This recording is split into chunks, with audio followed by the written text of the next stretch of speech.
Jimin, Taeyang. This is a fun surprise combo that has just come together at the start of the new year to really just bless us all.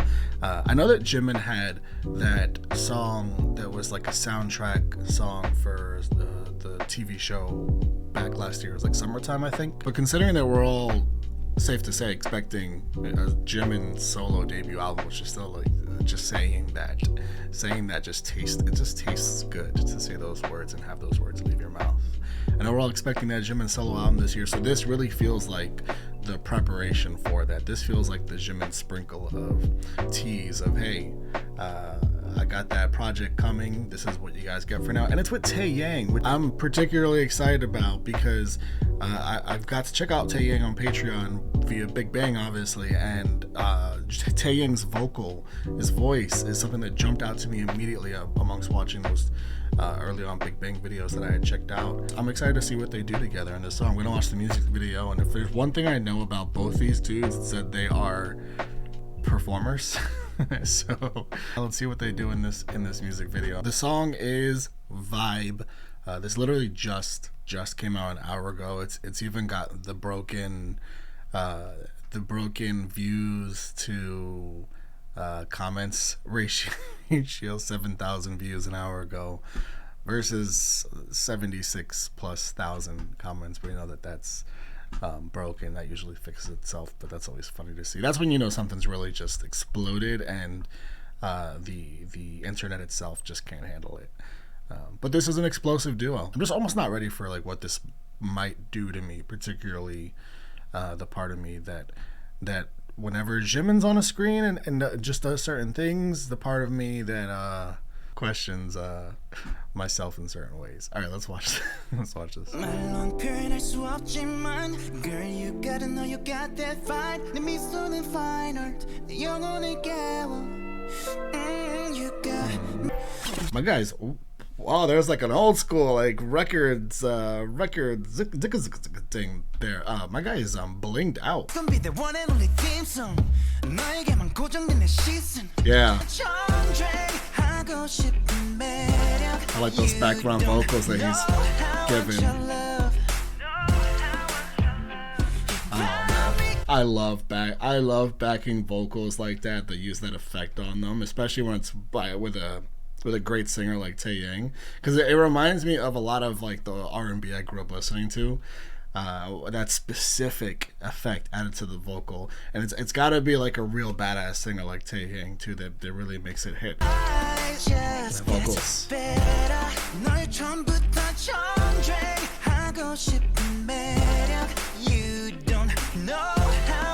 I love that, man. I love that vocal. There it is. What? Yo.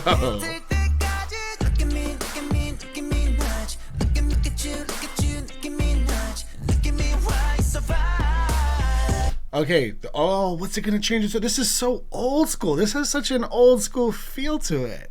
What? This is like made for the club. We have Taeyang and Jimin in a song that's made for like the club. There's like a flashing light, and Taeyang's choreography is almost in line with the flashing light. They're almost in symmetry, which is I feel like that. I don't know if that's planned or not, but if it is, that's something that I find really impressive as a non-dancer. Oh yeah, it's got it.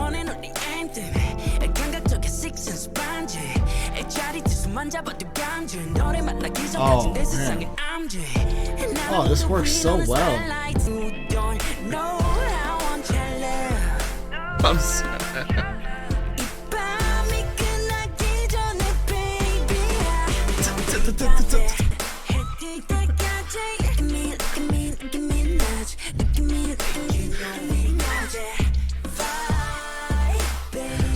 I knew I would like this. I'm gonna run Jimin's whole part back. I'm sorry. I knew that I would like this, but I don't know. I didn't know if I would like it this much. I'm so happy. I feel like I'm much more happy than I am able to articulate myself right now. There's something about this whole thing that just makes me really happy. I feel like I wouldn't be surprised if that was just the intention of the song. You know, it should just make you feel exuberantly happy beyond like contemplation. This song just makes me really want to smile and dance. And not to mention that the vocals in this are excellent.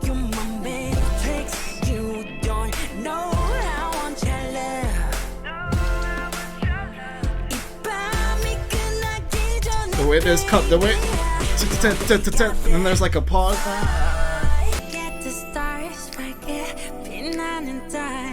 It's back to that Twilight line.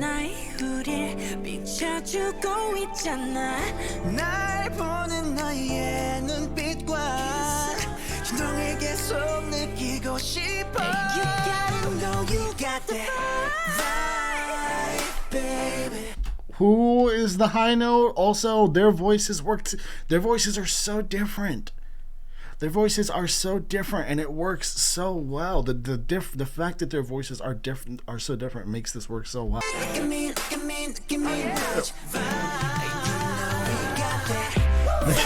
What are these hands? Hold on, what's that move? What is this move right here? Look at it. Look at these moves. What is all that? It's so fucking cool.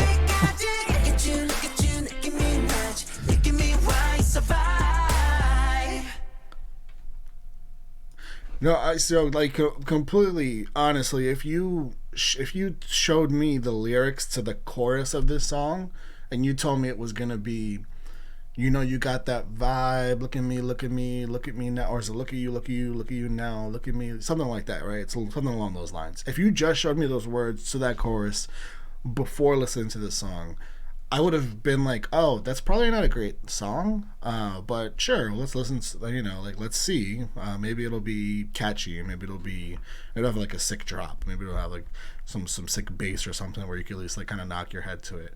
I'm interested, I'm curious, but holy fuck, did they blow my mind with a chorus that's like there's not a lot to that, but there's much more in the verses, interestingly enough. And I'm looking at the lyrics here just to remind myself, but the falling on dark sky like twilight, which would indicate that the sun is coming down, pretty much reaching its full decline, which would lead you to the part in the bridge where you say, look at the stars, the moon's shining so bright all through the night, it's lighting us up.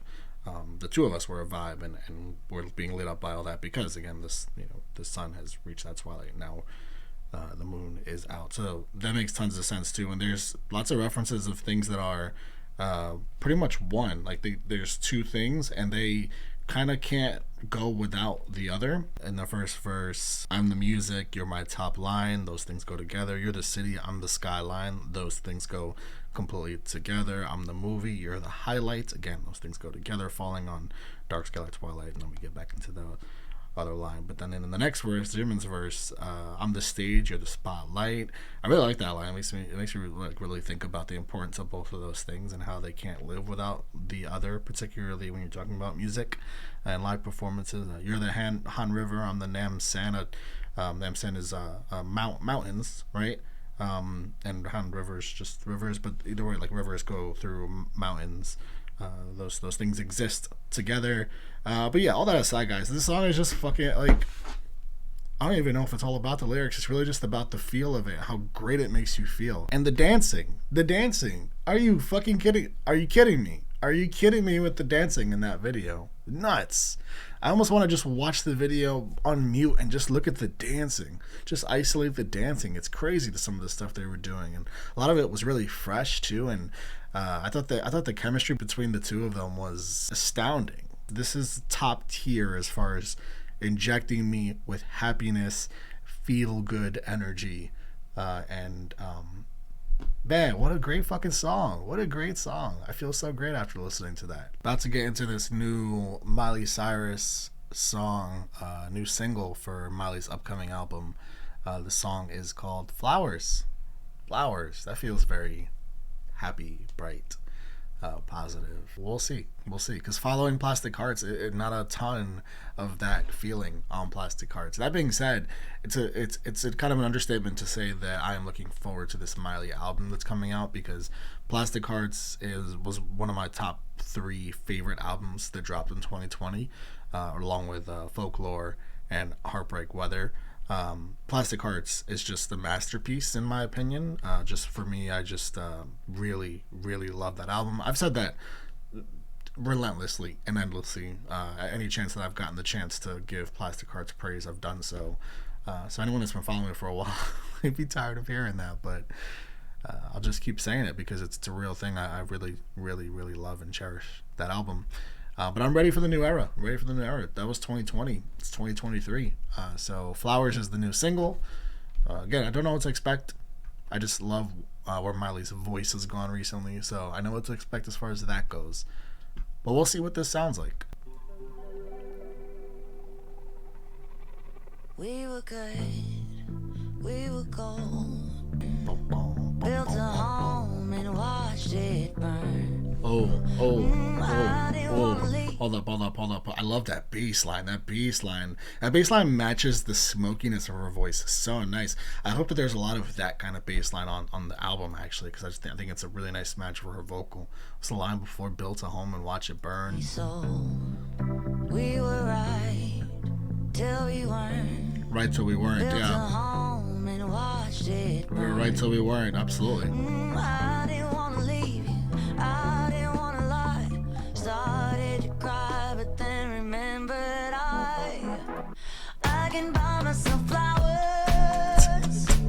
Yeah. Write my name in the sand. Oh, write my name in the sand. Myself for hours.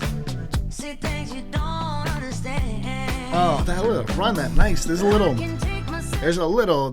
I could take myself out, I guess you're gonna say, because there's a lot of self-love happening here. I'm already so here for that. And also on that last little note she did, that she really lightened her voice. It's nice to hear that she's still like, I certainly would imagine that she is capable of that, but it's just nice to hear her using that technique, because I feel like her voice does go into such a dark direction so often. As much as I am here for that, but to hear the different sounds, especially on a song called Flowers and it's about self-love, I think that's necessary as far as vocal technique goes. I love the self-love. I'm so here for it because, again, referencing Plastic Hearts, Miley was really down on herself. Miley, I feel like, came at herself pretty hard on that project. She was kind of her own, she was super self-aware. You know, she was coming at herself, but in this very self-aware place. There wasn't like a ton of self-love, I felt like. And to hear all of that here, it feels like the culmination of 2-3 years. It feels like someone that spent some time with themselves and had some realizations of I don't need anyone else to make me happy. I can write my own name in the sand. The couples that write their names in the sand, right? I can just write my own fucking name in the sand. It'll give me the same amount of happiness, probably even more, because I love myself now. I'm spending this time with myself. I can buy myself flowers. By the way, buy yourself flowers. I know some people think flowers are a complete waste of money. I understand. Buy yourself a book then, or a latte. I don't know. It's really, really nice to hear the self-love coming from Miley, especially singing it like this. And remembered I can buy myself flowers. But she's back. Write my name in the sand. She's fucking back, man. And I can hold my own head. Oh, this is good. This is good. Then you can. Yeah. Started to cry, but then remembered I can buy myself flowers. Oh, it's my name in the sand. my goodness, this is so great, man. And the whole, it's like a breakup anthem too, from the standpoint of like, it's not, there's breakup anthems that are not totally realistic, and it's fine, like they're made so that you can feel good and for those 3 to 4 minutes, but I feel like afterwards you'll still feel pretty shitty, because those songs are more just dealing in like a temporary high for those 4 minutes, and they're not like realistic as far as what your actual feelings, like dealing with your own feelings. This is real. This is real stuff. This is stuff that you can actually, she's saying like, I didn't want to break up. I didn't want that. Like I was crying. I embrace the fact that those things actually happened. Those are feelings I actually felt. But then I realized like, wait, just gotta love myself a little bit more. I can buy myself flowers, and then like that's the actual road to healing, and that's part of what makes this so good. And then on top of the fact that it's funky, that bass line, her voice, it's got this like, it fits nicely into this pop world that we are in today, but it also has the Miley twist on it. Reminds me actually of a couple of the lead singles off of Plastic Hearts, but it's just brighter. It's brighter, and I love her vocal on it. I didn't want to leave you, I didn't want to fight. Started to cry, but then remembered I can buy myself flowers, write my name in the sand. It's so great because the stereotypical kind of pop song that would do this sort of post-breakup I'll be fine, the lyric that I'm almost trained to think was coming was started to cry, but then and she says, what does she say? Started to cry. Leave you, I didn't want to fight. Started to cry, but then remembered I. Started to cry, but then remembered I can buy myself flowers. Started to cry, but then remembered I, and kind of the standard pop breakup song that's meant supposedly to make you feel better. What I'm expecting to hear, started to cry, but then remembered I. Remembered who I remembered who I am. Like, for whatever reason, that lyric keeps coming to me. Something keeps telling me that that's what I'm supposed to expect, because I feel like that's the tone of what a lot of these songs are, where it's, I remembered who I am. Like, fuck that, fuck him or her. Like, fuck them. Like, I remembered who I am. Like, look at me, I'm above this. But that's such a not real way to deal with a breakup. Again, it is just that 3 to 4 minute temporary emission. But this is a real post-breakup healthy anthem. And shout out to Miley for the growth. Yeah, I can love me better than That's so real. you can.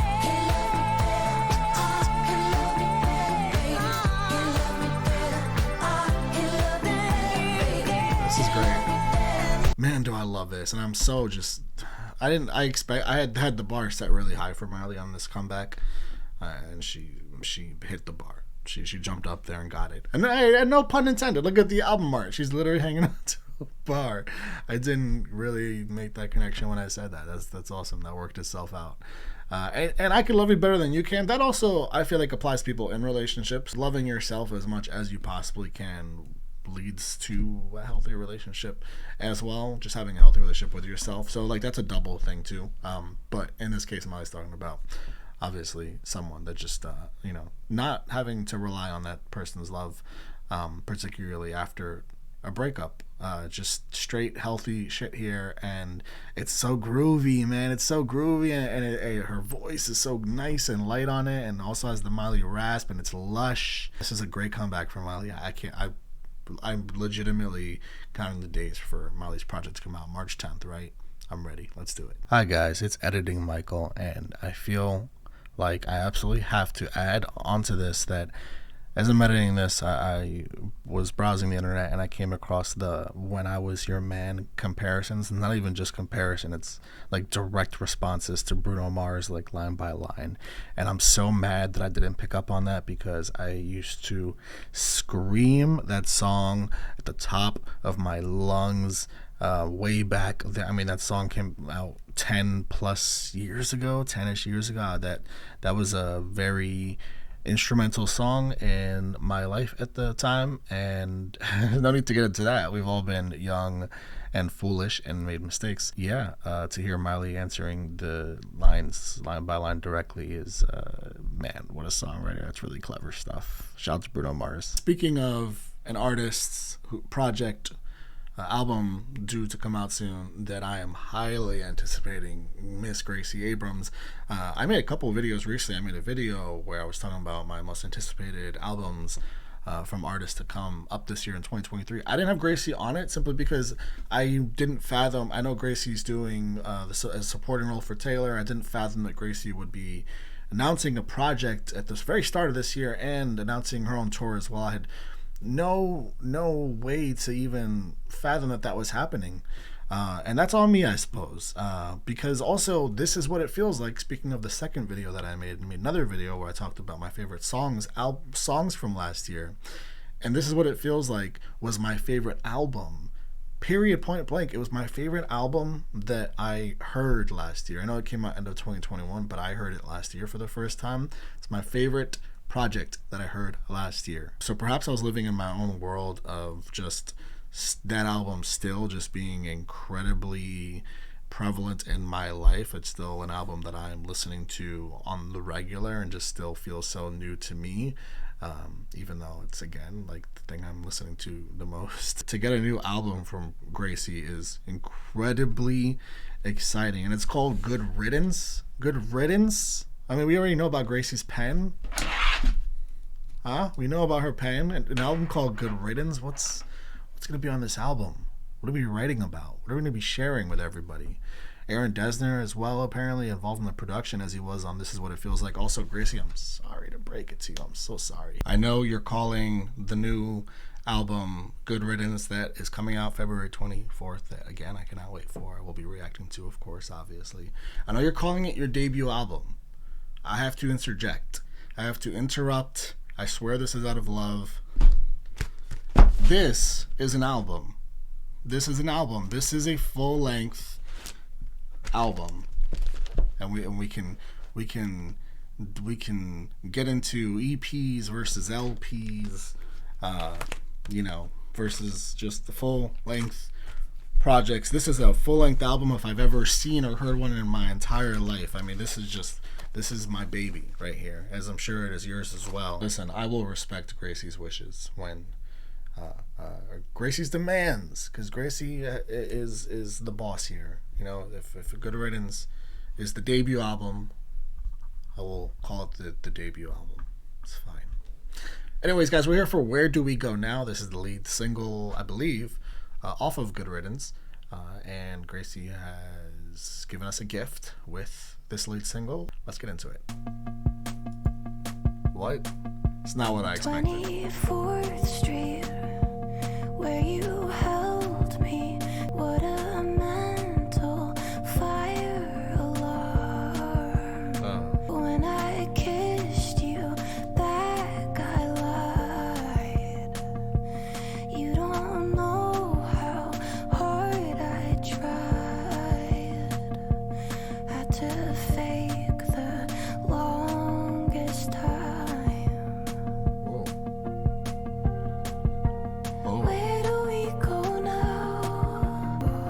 Where do we go now? You look hopeful, like we're supposed to work somehow. Oh, this is about falling out of love with someone, and she's not really able she's not really able, I feel like, to communicate that. She's not able to face that. She's been faking it for so long. She said, apparently, I feel like there was one instance where there was a mental fire alarm specifically where it really hit her. She probably was faking it for so long that she was almost tricking herself into thinking it was all fine. But there was a specific moment where it might have just hit her too abruptly, and from there it's just all so loud in her head. And that "Where do we go now? Where do we go now?" Over and over and over and over again, it really drives it home too. It's like, literally, where do we go now? Like, what now? What do we do from here? You're so hopeful, but you can just picture like the hopefulness on this person's face, and you can picture her inside just gut wrenched. Like, what do I do? Like we're supposed to work somehow. Can't you tell our light burned out? Got a lot to cry. All our best years are behind. Oh my gosh, and it's someone you've been with for years. Our best years are behind. It's someone you've been with for years. They add so much more pain to it. There's so much more added to the feeling now. This heavy feeling that she's got to be feeling. It's just falling out of love with somebody. To die? Yeah! Yeah, hit me with that. You choose it every time. You choose it every time. Where do we go now? Just a layer. Add more. Where do we go now? She's back. She's fucking back. Where do we go now? There's this break on the go, like she's just about to just lose it, and that's classic Gracie. Oh, now she can barely get it out. Couldn't know I changed overnight, so I can't blame you for fighting. Yeah. And I'd be losing my mind. What are those lyrics there? Hold on. I need those lyrics. Yeah. So the bridge is she's saying we can meet down the line after all of the time and give an actual try. And again, we're talking about a flame that's burnt out. That's the love is falling out of love, because now you're talking about maybe we could try again down the line, but we've got to end things here. And talking about timing, I can't promise you'll like it. I know I changed overnight, so I don't blame you for fighting. And self-awareness from Gracie there. Now we've reached the point where she's actually confronting the situation. I'm half my shelf here without you. You're the best in my life and I lost you. And we had no control when it fell through.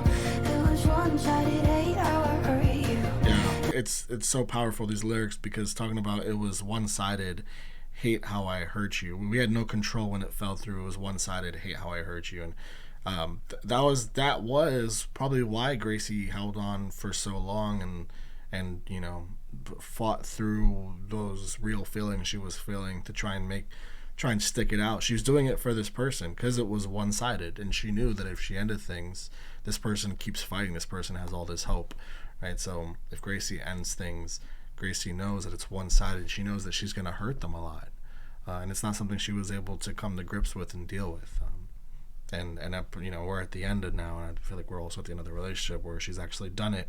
And now that she's done it, interestingly enough, reservations are up to the ceiling. Reservations like, am I making the right choice here? Of course you're going to feel that way. Someone you've been with for years, right? Of course you're going to feel that way. Even, it's so funny, like you can feel nothing, right? You can know that you're completely out of love, and that you still have reservations. You still have reservations about, should we actually break up? I'm really having all these second thoughts. And that's because the space was the thing that I needed. You got that space, but I miss you. You were the other half of me, because now I'm half of myself here without you. Even though I fell out of love with you, you were still my other half, but I miss you. It's amazing how Gracie can capture what it really is like to break up with someone that you're with for a long time, that you were completely in love with it at one point, and you just fall out of love with them. But the breakup is still so difficult for both of you for different reasons. But even the person that falls out of love, that ends the relationship and is no longer with the other person anymore, they still feel like part of them is missing, and they still miss the other person. Gracie did a wonderful job of capturing so many of these feelings that you feel as that person, as the Gracie person in that relationship that's fallen out of it. And leave it to Gracie to just write another one of these songs that deal with real emotion, real instances of what people actually go through. Gracie does an amazing job at writing music that's just entirely relatable. I really, really love this. This got me so excited for the full project. Can't wait. I'll see you guys for that. This Shakira video is making the rounds. And I figure, why not check it out, because it seems to be a big deal, and I assume that means it's pretty good. Usually that means it's pretty good, like extremely good or extremely bad, but it's Shakira, so like extremely bad is hard to fathom. We have a Colombian legend here, a global legend, childhood crush, speaking for myself here, and crush didn't exactly go away ever, so we can say current as well. But yeah, I don't know what this Bizerp is how I feel like it's supposed to be said. Music sessions number 53. It says music sessions, but it's like the length of one song, so I don't really know. I don't know. Let's just listen.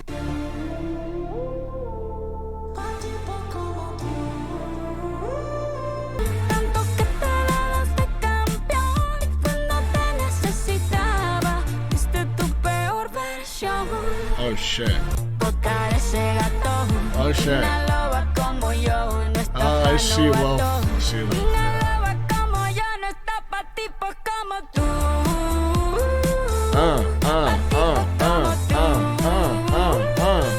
Hold on. Is this?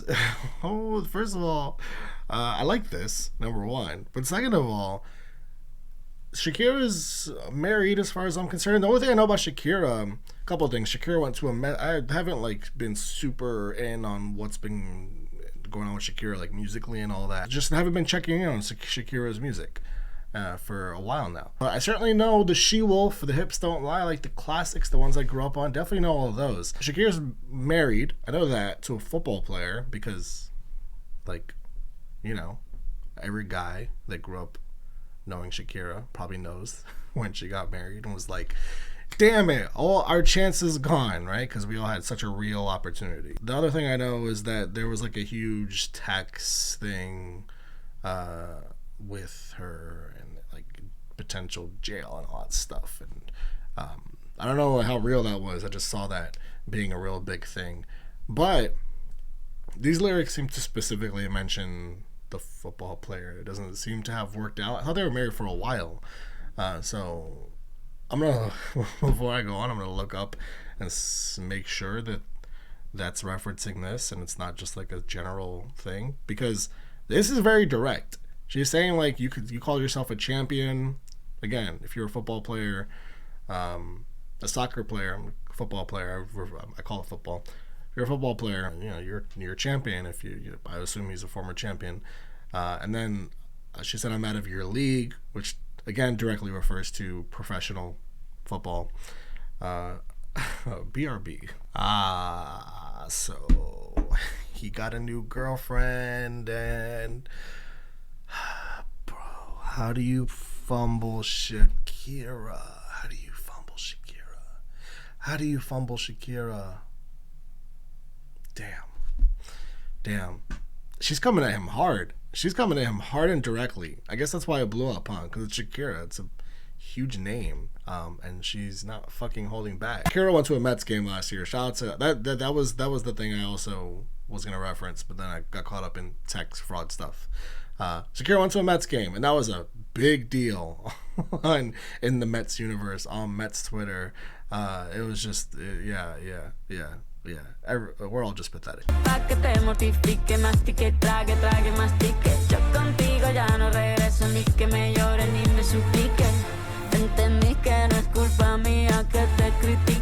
Yo, she's got this like swag about her. She's got this aura, it's in the cadence, it's in the physical energy. That sucks. She addressed it. Oh, it's his debt. It's his debt. She addressed the debt. She addressed the tax stuff. She addressed it and is putting it on him. My guy's not paying his taxes. She left it with her. They were married though, right? Everything. Well, yeah, that's why he left it with her, because they were married. So if they share taxes, and if it's him, that it's both of them. Damn, she called him out on it.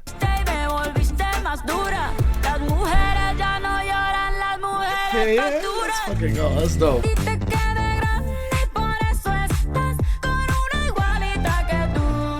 This is dope, yeah. Her energy is fucking off the charts.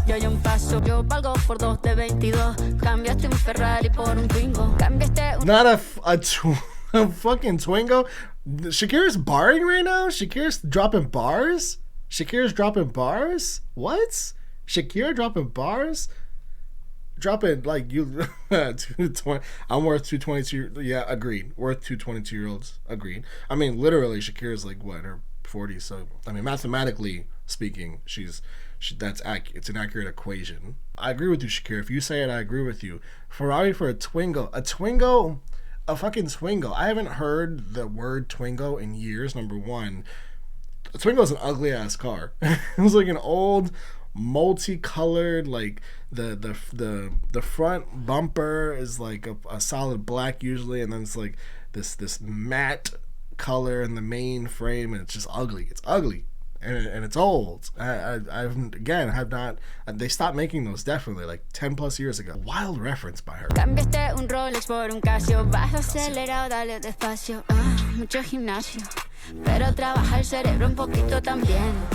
She called him a meathead. All that working out, work on your brain.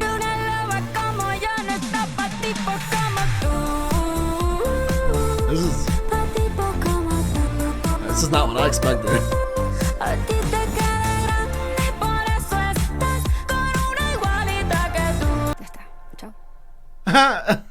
Yeah, that's it. Just casual. I just casually took the biggest Colombian shit all over my ex now. How do you fumble Shakira? You fumbled Shakira. That's a massive, historically epic L, my guy. You fumbled Shakira. That's all I gotta say.